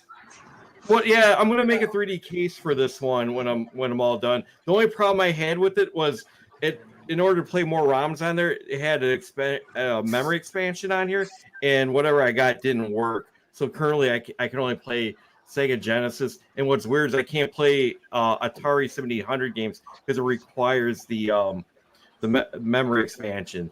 But I can play Neo Geo, just tons of things, and it's playing King of the Monsters. Oh man, I remember that game. So I'm playing like Metal Slug 1 through 5 and so on, and it's playing it exactly to spec to how original hardware was. Cool. So I was gonna be using this for like streaming live because I got the real consoles, but this will play better with the Elgato than my original consoles will. Anyone got any other Nintendo 64 memories or something that just came up they want to talk about a particular game? Just feeling out? I do. We can talk about Quest 64 more if anyone wants to talk about Quest 64. You want to hold back on that? I don't even know what that is. I got to go look that up. I don't even know what that is. Is there a commercial for that? There's no point of wasting your time looking that game up. That game is trash. How do you guys feel like how N64 is aged in time? To me, I don't think N64 is really aged well. I think it looks horrible on new TV and stuff. It's because it's just the technology back then, and I think what helps games age well and hold up today is the way they're designed and the way they're made. Because there's games out there for like Dreamcast games that still hold up well, just because how they're played. I think Power Stone for me is a game that will be timeless because it sparked the whole kind of 3D-esque fighter kind of style over at fighting, and it was four players simultaneously. 4 players. Yeah. It was. I think it was Power Stone 2 did that. It was four player. I think first game was just 2, but the Power Stone 2 was 4 players, and it was a party game. I feel like a fighting party game. So there's games like that. So I think what keeps games hold up well is the way they're designed, no matter when they're done. Like you guys mentioned, you guys were talking about Castlevania. You guys said that game still holds up because the way they developed the game. So I think that's what Symphony. That's what. Yeah. I think that's what helps those games age well and still can be played and enjoyed no matter how old they are and no matter how they look. Agreed. Yeah. All right, worst game. Quest 64. Quest 64. Superman 64. Superman for sure. Yeah. That's just like something that's so amazing, like because you figure Nintendo had a thing for quality control. In this game, there's levels that glitch where you fall through the screen. It's so bad. Mm-hmm. It was just poorly designed. Yeah, it had the Nintendo seal of approval on the package. Yeah, that's crazy. I don't know. I'm sure Quest 64 did too. Yeah. So I see Geek thinking over there, so I know he's thinking of the. I'm trying to think. The main ones are gone already. Was there ever a Command and Conquer? For 64? I don't think so. I don't think so. That's a miss. Wasn't there Mission Command though? Mission Commander or something on the 64? Like any kind of RTS because there was no internet, right? Or N64. No. That wasn't a thing till like around PS2. We had to have like a separate hardware for that. Yeah, and GameCube. Yeah, GameCube too. Yeah. Dreamcast was the first one I think that came with a modem built in. It was a modem. That's right. It did. It did. So to the date now with Dreamcast, they're doing with the Raspberry Pi, they're still playing online games with that. But you have to do quite a bit of mods and be on the forums and find out when people are going to be playing. But you can still play online with the Dreamcast. Okay, I have a question, and I'm gonna exclude a game because I know everyone's gonna mention this game, but excluding Ocarina of Time because I already know everybody wants this. What game would you want them to either completely overhaul or just remaster for the Switch? Ooh, excluding Ocarina of Time because I already know everyone's gonna say that, so I'm excluding that one. Super Mario 64. Because I think with modern camera technology and just the smoother movement of the character, the level design, in my opinion, is still the best 3D Mario platforming.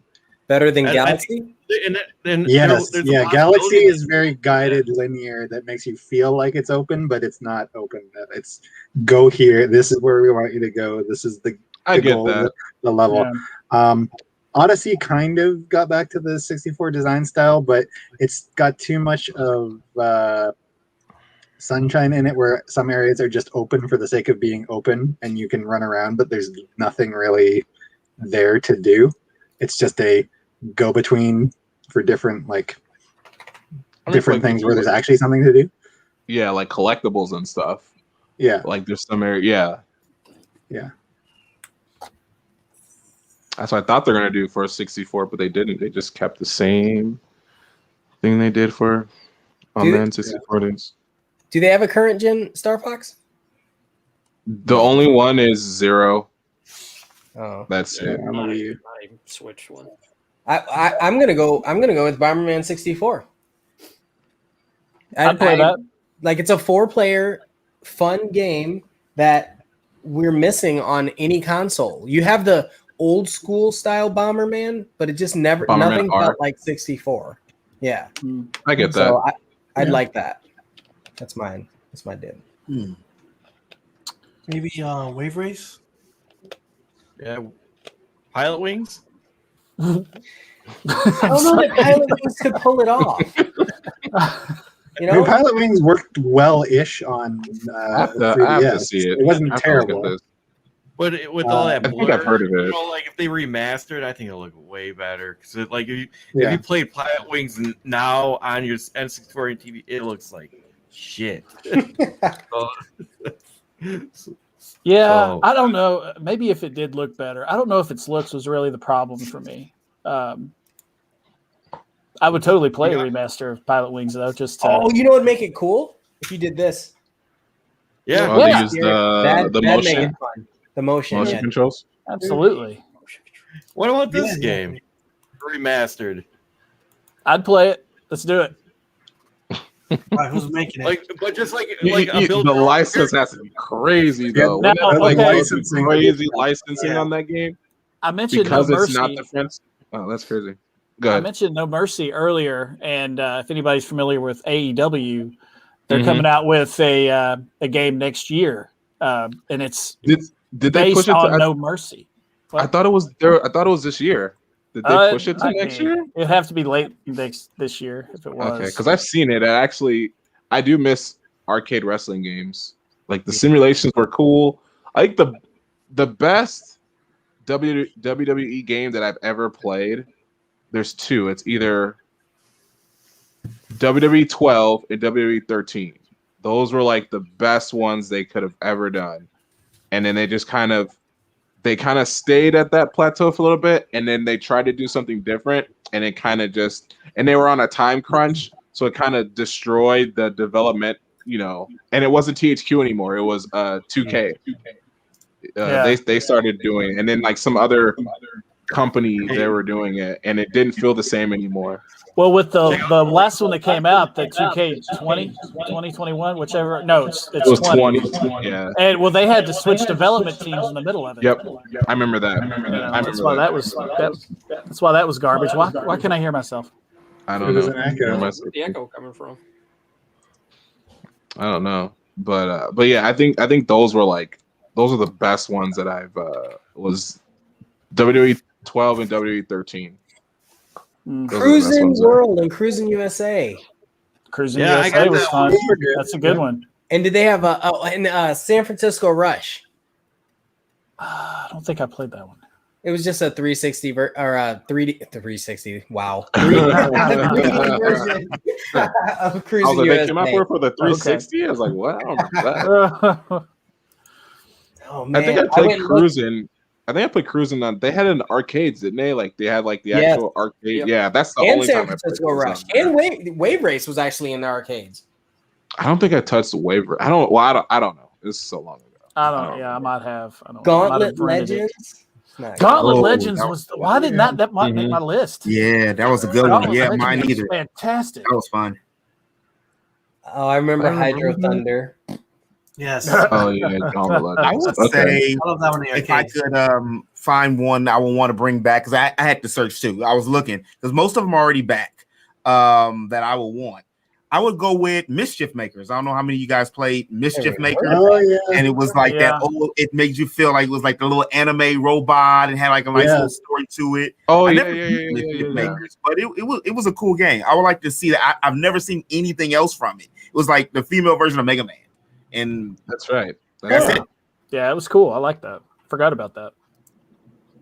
You remember Mortal Kombat Mythologies? The 2D, that was so hard. The Mythologies, it was Sub-Zero, so right? They only made the one. They made Mythologies Sub-Zero, and then they made a Jax so one. Hard.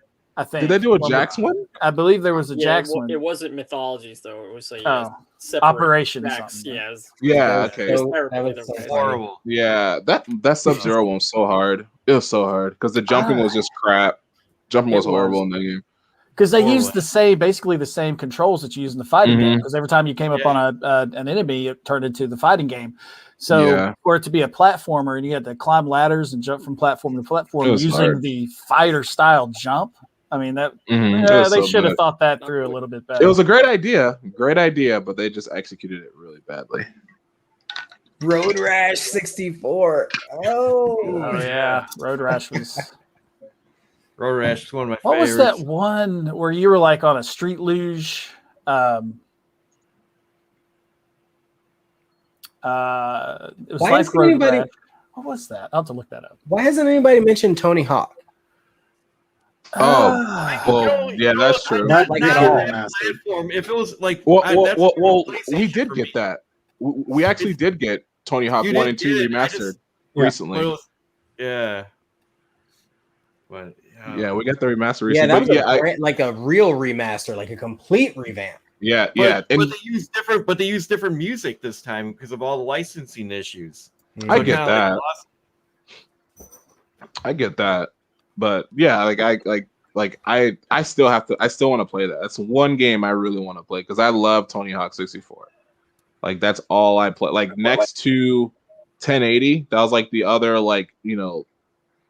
X Games game I played on my 64. So that was good. Did anyone play the Mystical Ninja featuring Gomon? I like that. That was yeah, good. that was pretty good. Never played Yeah. Yeah, I played that. Like that was a renter blockbuster night. Yeah. Are there any good hockey games with solid fighting at all? No. Like, didn't they stop for a while making hockey games because of whatever was going on in the hockey world? In NHL, the NHL. They might have. They just didn't have that many on the Nintendo consoles, but they were still making them.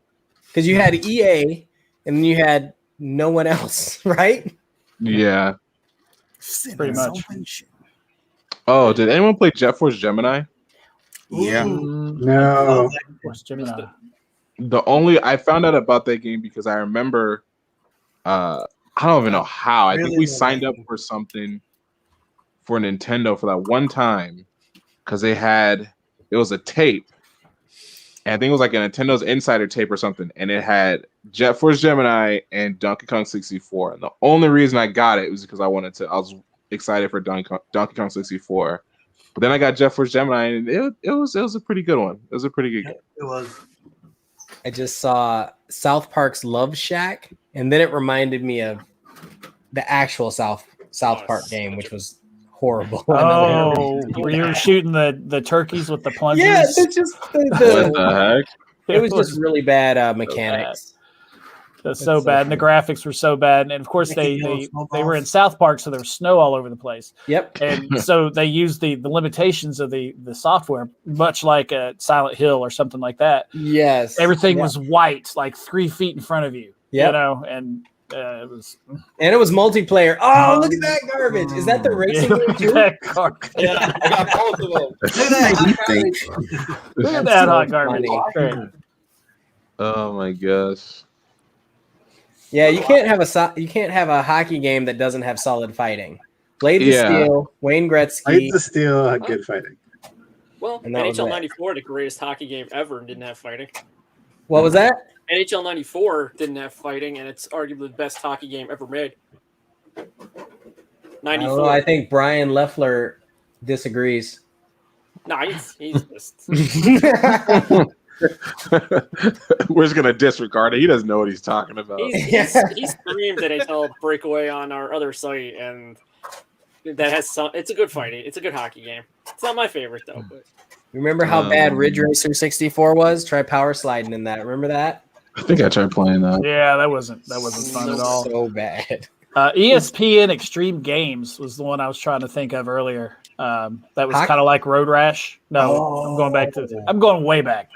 Where you were on the street luge, or you could do bikes, or you could do different extreme sports, and you can like try to punch them as you went by, kind of like Road Rash.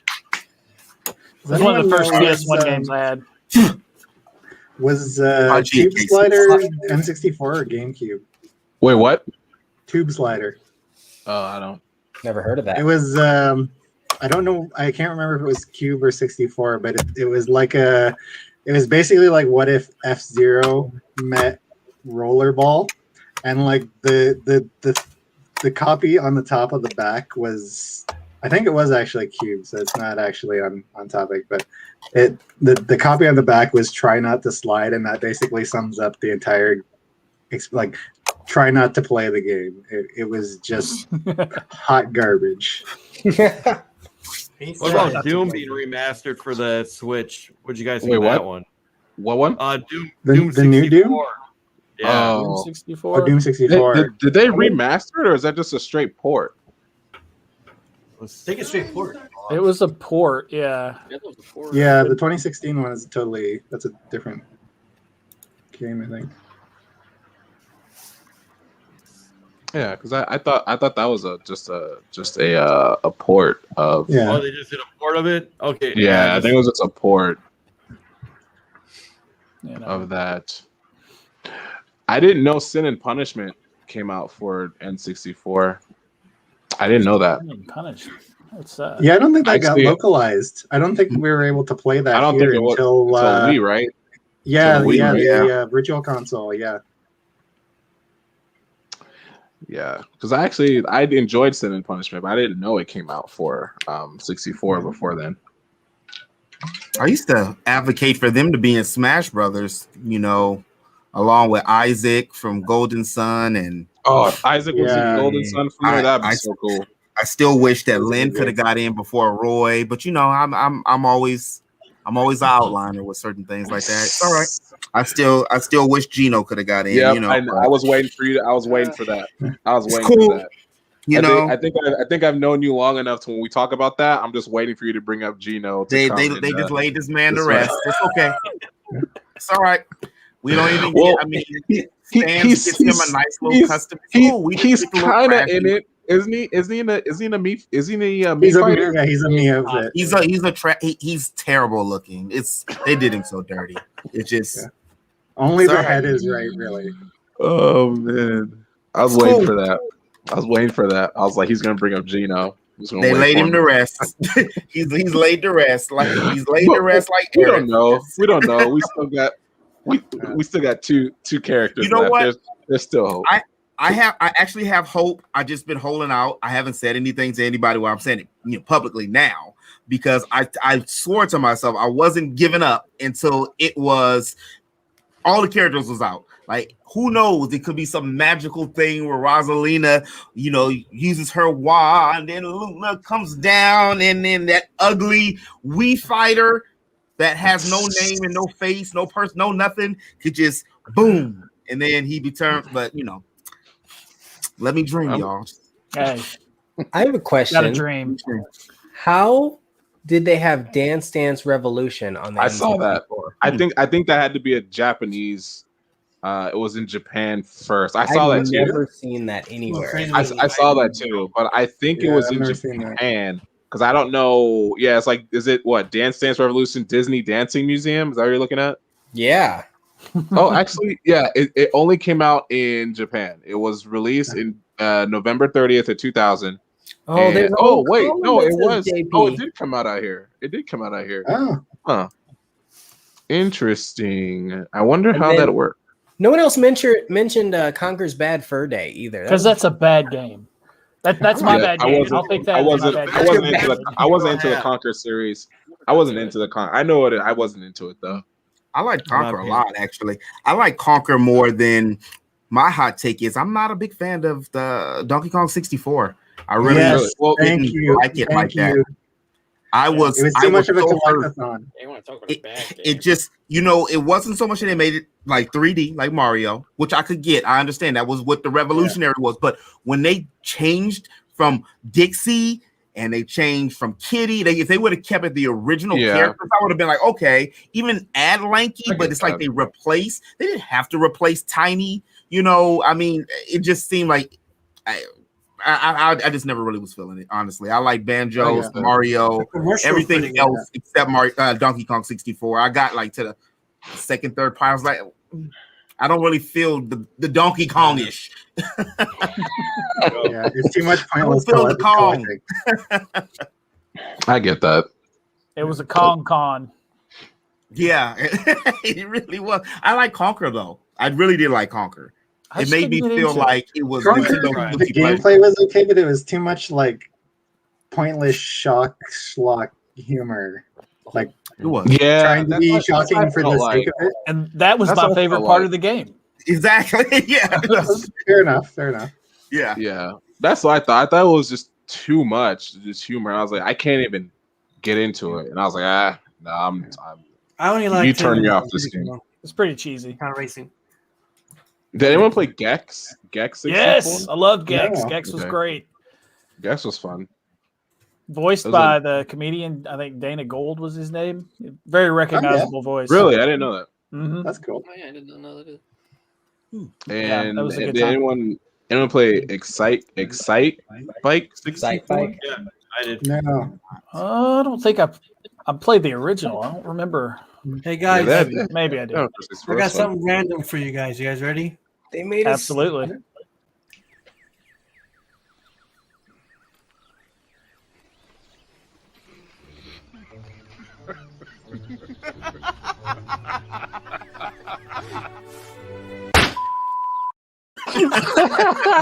What the heck? I just didn't get it. Like I was like, what's happening? I was wondering.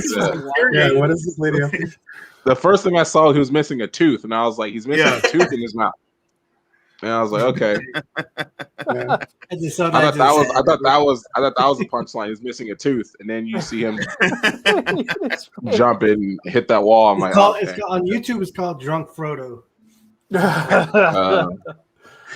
Oh man, that was good.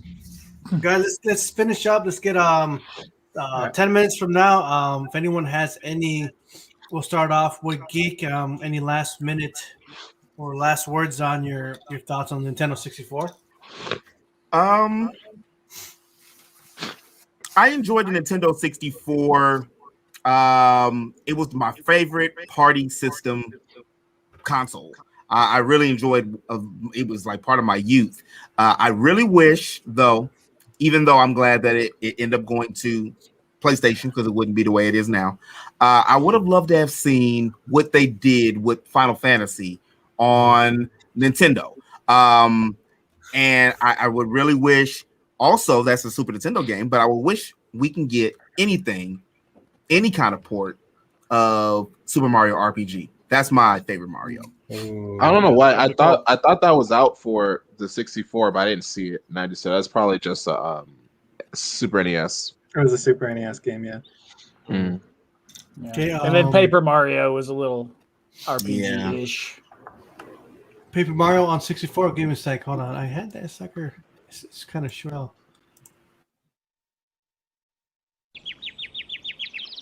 Help! Mario's back in a new adventure. He has new friends with special abilities.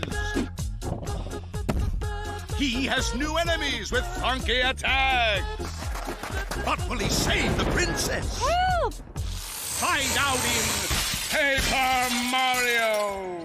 Rated E for everyone. It could have been done better. It could have been done better.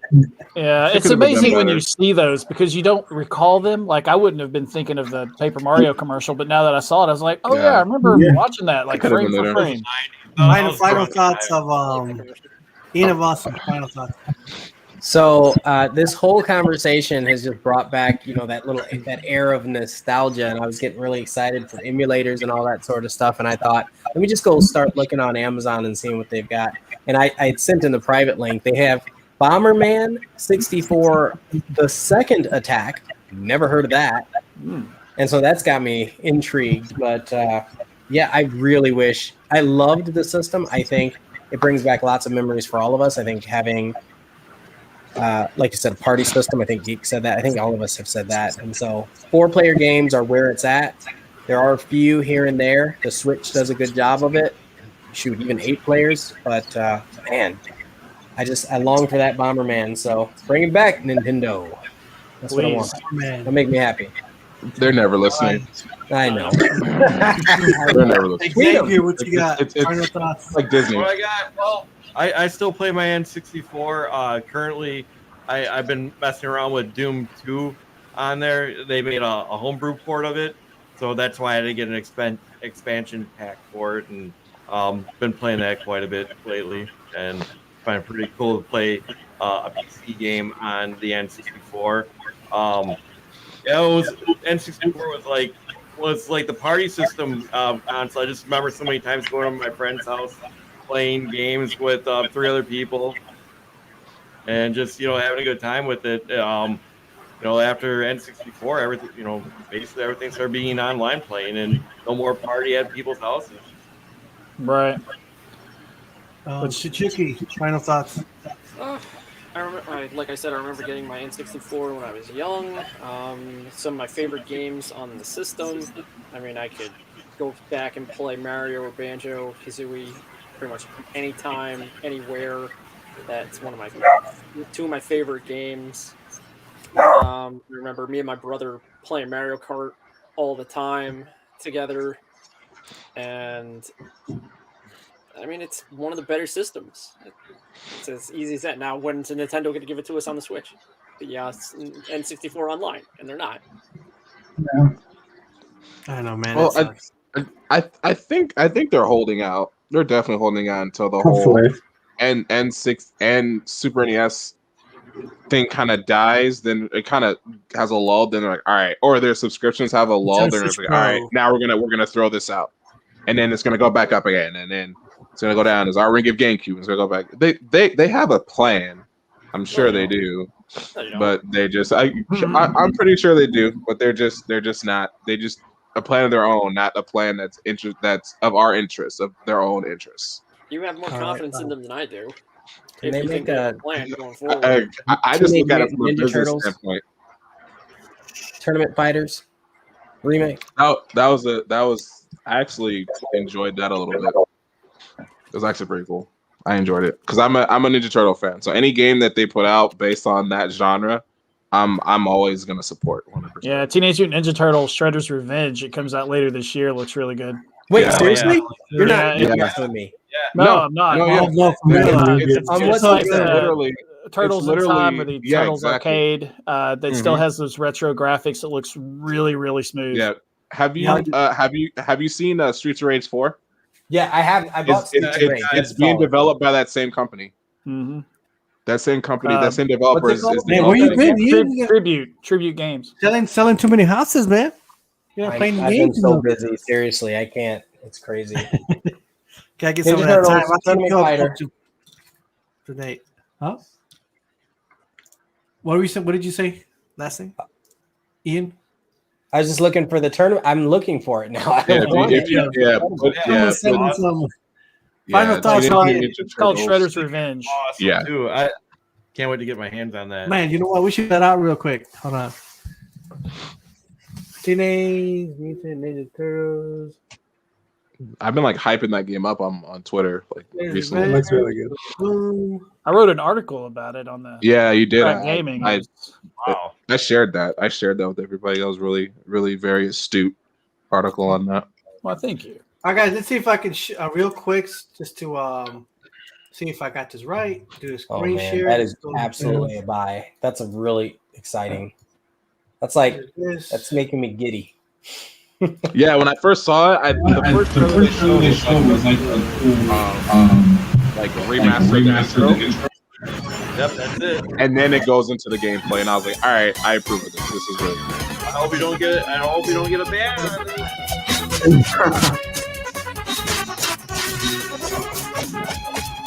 Oh yeah, that's a little choppy. Yeah, that's kind of choppy.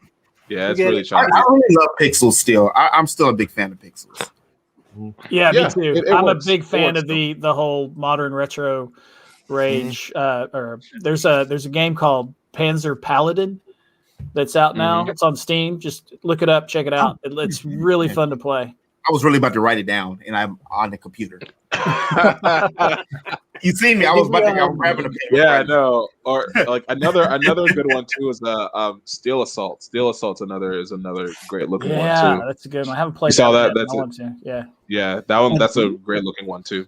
Ryan, did you give us your final thoughts?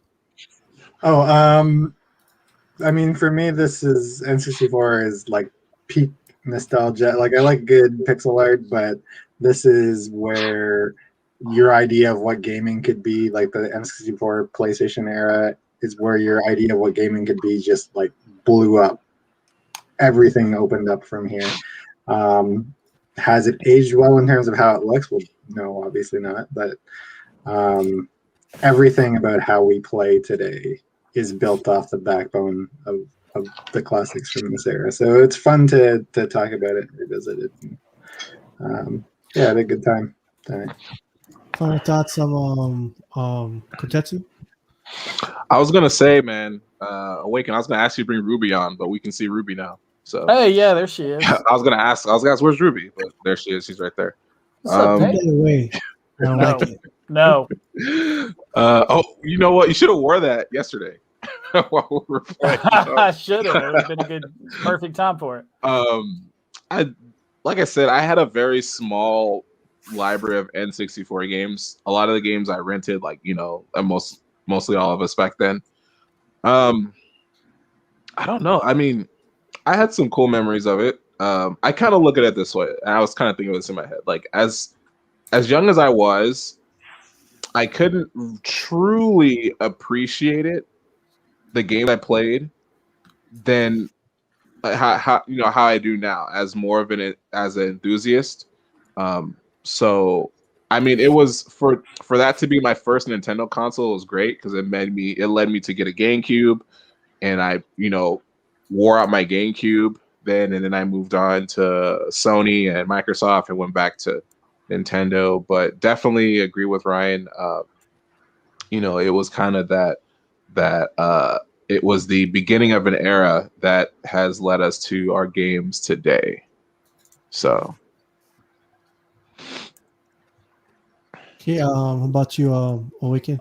When I was growing up, my parents had an Atari 2600, and I didn't really, as much as I did mess with it, I didn't really know what it was until, I didn't know what was going on until Nintendo NES.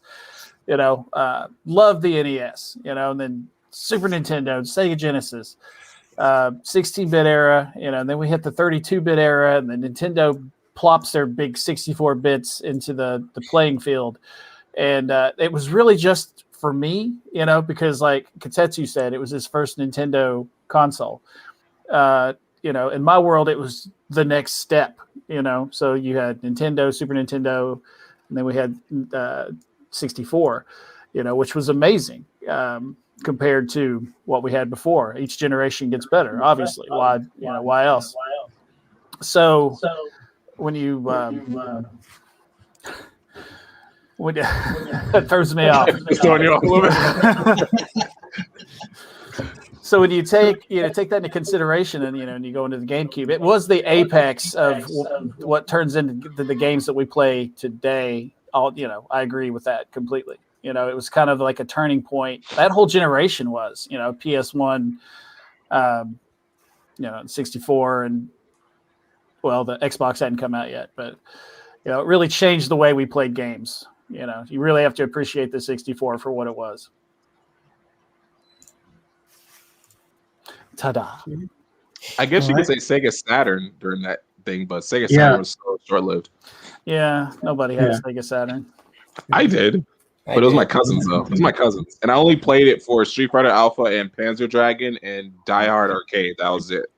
Die Hard's awesome. My problem is when I didn't have any consoles growing up, and then I finally got the 64. That ended it for me. Every console from that point forward, I bought.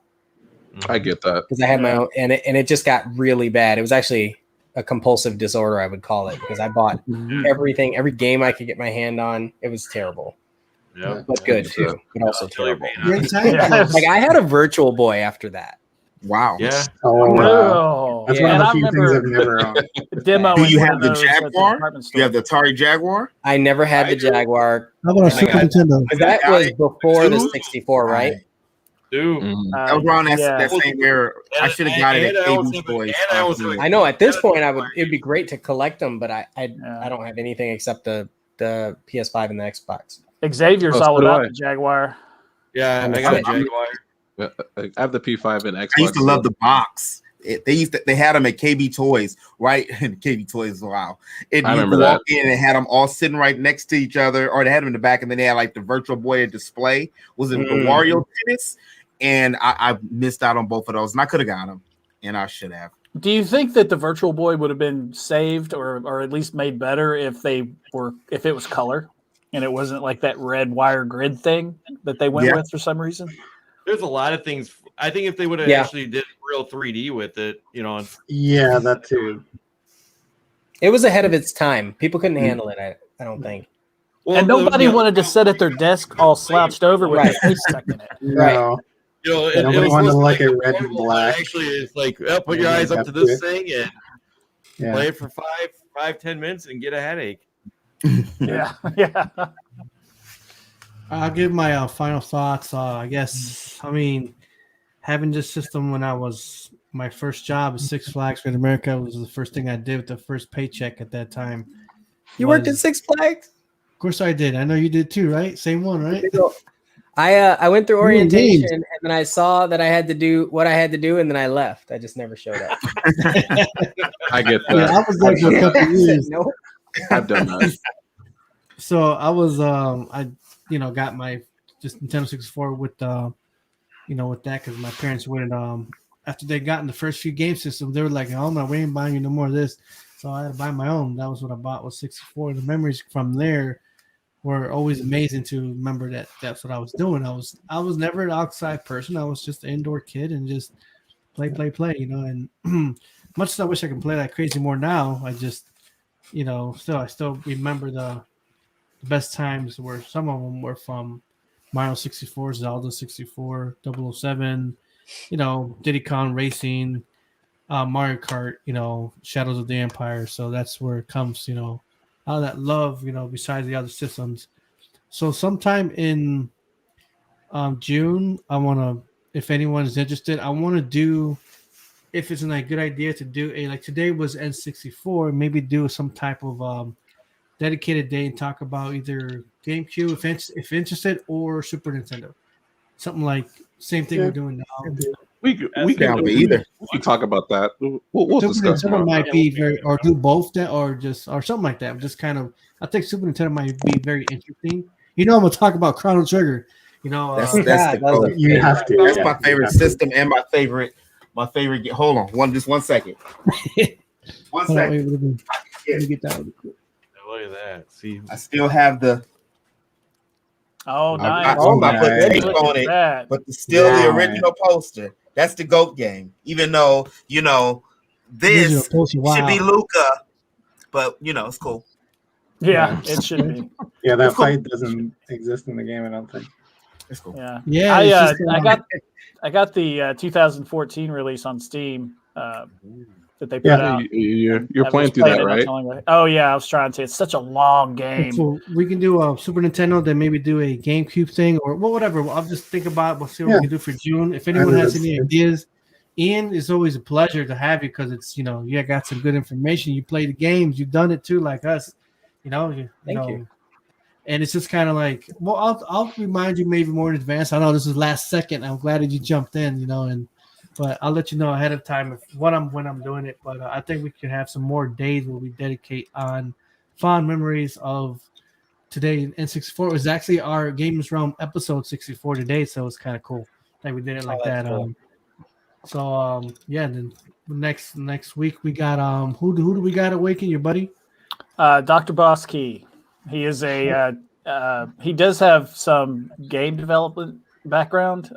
He's a artist and a video game streamer. He does some animation stuff. And he's just like a really cool guy. Like his streams are very zen. He has like a cool way of just, bringing in, getting to know people, just a really calm, like cool place. You go to some streams and it's like, he's the opposite of that. He's a really cool guy. He'll be a good conversation for sure. Cool. So if anybody else has anyone that you want to bring on, just you talk to them. Just because June, I'm not touching June. You guys go ahead. Well, what's the last week of? I got a guy named Shaney. He's gonna be right after the week after Awaken's Friend, and then there'll be the last Friday of the. It's gonna be game night, so we'll talk about what game, whatever for that. But again, with June is open for if you got someone who really, even you geeks, you got somebody you want to bring on, or Geek, it's always a pleasure to have you too. It's always awesome. Sure. You to come on, and it was great too. I'm sure you'll be on for your Super Nintendo one. Yes, sir. Sure. So other than that, like I said, I do want to end the stream. I'm actually going to show you a clip from Shaney to show you what you guys are going to be, who we're going to be interviewing in 2 weeks. I just think that he deserves more love, and I think he's just awesome. And he creates all this himself. It's all him playing different characters. So I'm going to show you this. After this finishes, it's about 4 minutes. When it's done, then I'm going to cut off the stream. So if you guys want to stick around, and chat after we get off broadcast, or just kind of log off during the how do you say, the clip I'm gonna play. So you guys good? Yep. All right, so I'll play this, stick along, or I'll see you guys next time. And for anyone else watching, it's awesome to have you guys. Latest.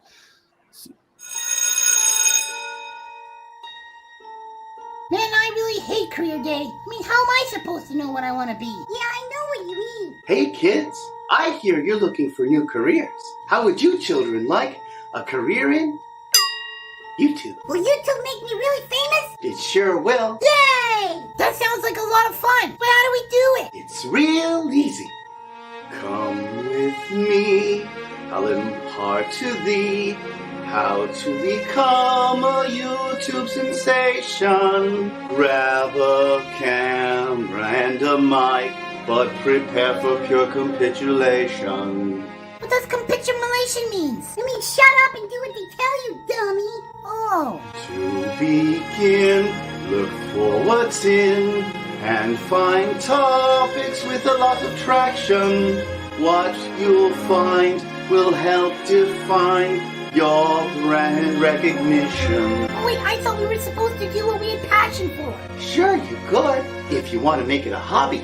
But I thought you guys wanted to make it a career. Yeah, loser, don't you want to be famous? Guess so. So remember, if you want a lot of views and likes, just pander to a crowd that views it. Learn everything they want and do it. Never change your topics, or they won't view it.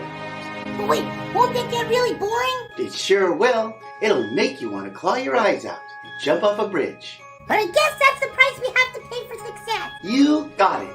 But there's more. Watch your tone. Leave some topics alone, or you'll lose your monetization. Because you see, YouTube's no longer free to be what you want to be. But I thought YouTube allowed us to express our freedom of speech. Oh, heavens no. You see, YouTube has a lot of vague and strange rules, kind of like goalposts. And they move, depending on how popular your channel is. So I guess if we're really popular, rules will change. Yes, a little bit, but you still have to remain within the goalposts. How do we get more popular? If you want a lot of views and likes, simply do what others do and do it. Look for words and tags and search it. Clickbaity thumbnails, there's nothing to it. But isn't clickbait kind of like lying? So who cares? We don't. YouTube really doesn't care about morals. In fact, want to hear a secret? You see, sometimes in YouTube, negativity can be a positive thing. Show a little boob, prank some noob, adopt an Aussie accentuation. It's unfair, but you'll see, you'll do well with negativity. Wow, I really learned a lot. Now I really can't wait to get started. When can we start? Well, you can't. What? According to YouTube's rules, you're too young. No fair. I think YouTube only likes jerking people around. Later, suckers. YouTube sucks.